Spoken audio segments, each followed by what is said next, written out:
What's up, you guys? Do you like job interviews? No! What about the Sodor Fallout?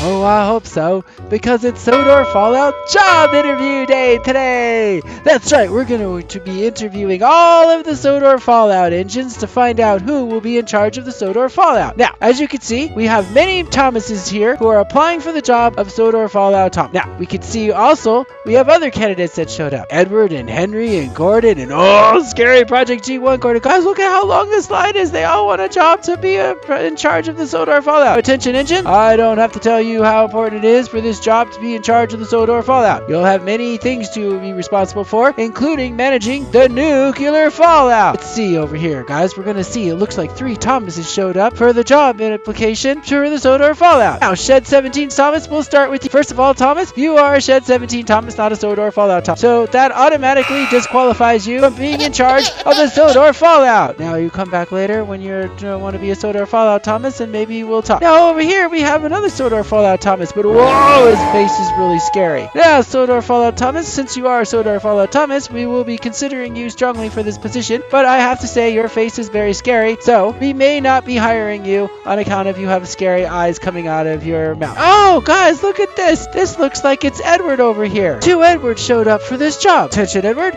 It looks like your eyes are closed, which looks like you're sleeping. That automatically will disqualify you from being in charge of the Sodor Fallout. There's no sleeping on the job, Sleepy Edward. Now look at over here. It looks like this Edward is scared.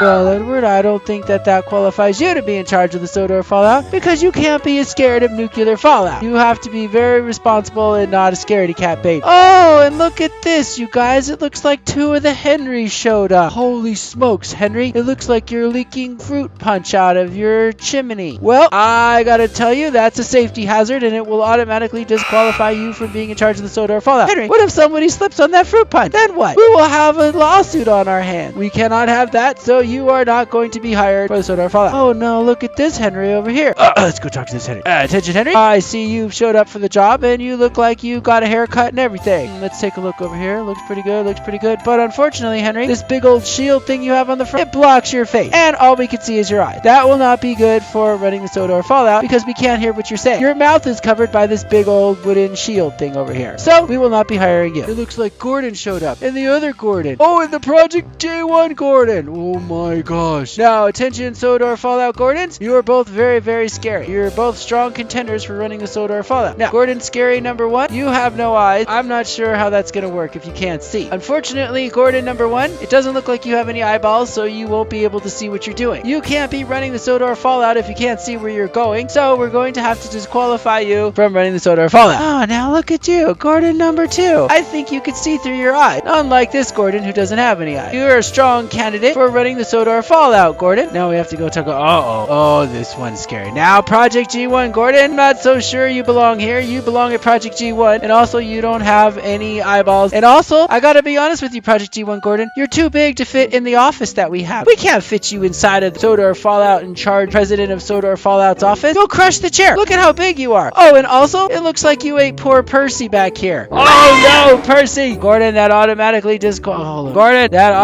disqualifies you from running the Sodor Fallout. You can't eat the other engines. That is illegal. We have a cafeteria at the Sodor Fallout, and you will have to eat the employee meals assigned to you. Oh, look at this. It's Sodor Fallout James. Now, Sodor Fallout James, you would be a strong contender for this, but unfortunately, it looks like you're missing your number 5 on the back. You're already out of uniform, James, and can't have our engines being out of uniform. No one knows who you are because your number's not back there. So, Sir Topham Hat would not like that, and that automatically disqualifies you. Oh, and look at this. Percy showed up. Percy, I didn't know you wanted to run in charge of the Sodor Fallout. Well. Let's take a look over here and see. Oh, Percy, look, you don't have a number back here either, so unfortunately, you also do not have any eyes, it looks like. Now, same problem. You cannot see, and you're out of uniform. Now, look at you. Well. It looks like you have your eyes and your uniform on because we can see your number back here, but unfortunately, you like to crash into rocks. Now, Percy, I gotta tell you, that's not a good sign for a leader to be crashing into rocks. Because you crash into rocks all the time because you're scared. So unfortunately, we will not be hiring you for this position. Better luck next time. I'm sure that if we have a job opening where you crash into rocks, we will be hiring you to run that operation. Guys, look, Toby the tram car is here. This Toby the tram car's face fell off. Toby the tram car, how do you expect to run the Sodor Fallout if you can't even hold on to your face? You lost your face. That's very bad, Toby the tram car, so we will not be hiring you for this job. Now, this Toby the tram car got your face on, which is really great, and you have your number on, which is really great, but unfortunately, your eyes are closed. I don't know. Oh, it disappeared! It disappeared!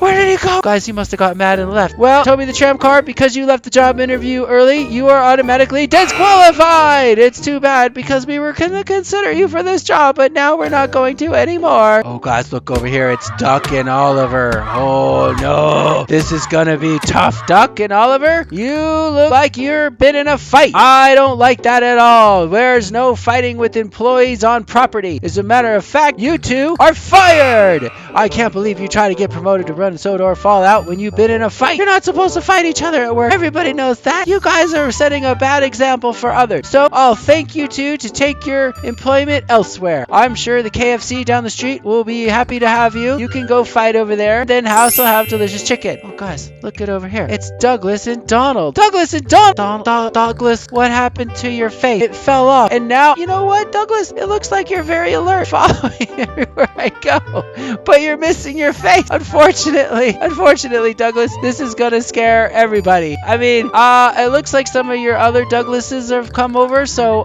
we're probably gonna have to give more consideration to them because they have a face. But I thank you for showing up. Now, Donald, unfortunately, it looks like you're on fire. Yep, you're definitely on fire, and there's a pole coming out of your eye, so that is not gonna work out good. I'll tell you why, because you'll set the whole place on fire. We can't have fire in the Sodor Fallout offices. We already have a nuclear explosion out there. Are you crazy or something? I recommend you go see Belle and have that fire put out immediately. And thank you for stopping by. Now, Douglas, like I told other Douglas over there, it looks like you have a face, but unfortunately, you look like you're a little bit of a coward.